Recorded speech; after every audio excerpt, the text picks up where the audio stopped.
Kane Burgess is a prisoner who is being escorted by police to a hospital where he learns of his mother's death.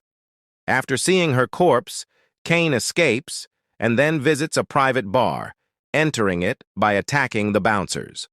While having his drink, Kane overhears one of the patrons named Tune describing how an unknown assailant killed a fellow gangster named Rook.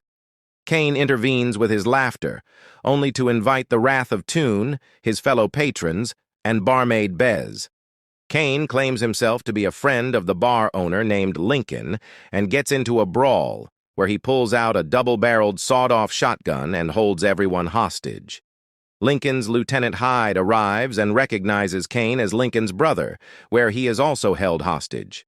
One of the patrons trying to intervene is shot in the kneecap by Kane, who blames Hyde and Lincoln for his condition.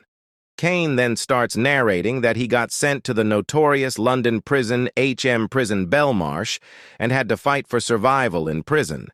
It is revealed that Kane used to be a skilled and quick-tempered martial artist who caused Lincoln, a loan shark, and several gangsters to lose substantial amounts of money.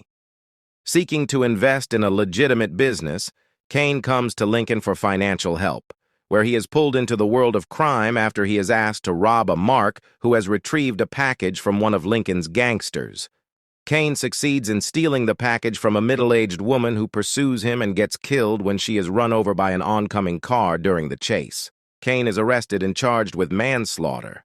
Detective O'Hara explains that Lincoln's scam baits Marks into acting as a bagman to forgive their debts.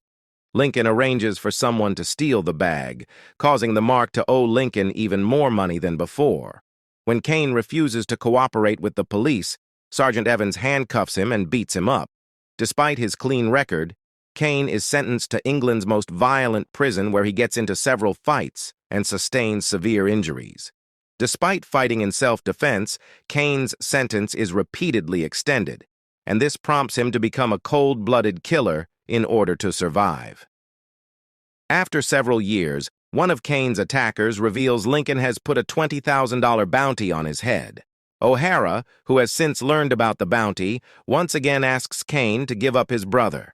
Kane agrees on the condition that he will be allowed to visit his dying mother at a hospital, but are too late as Kane misses his chance and escapes custody after violently beating the police officers who delayed his visit. By night, Lincoln arrives and is similarly threatened by Kane. Lincoln appeals to Kane's better nature, not realizing the changes he has been forced to undergo. Hyde mocks Kane and insults the people they conned, prompting Kane to shoot and kill Hyde. Realizing that Kane has changed, Lincoln drops his pretenses and admits to ordering a hit.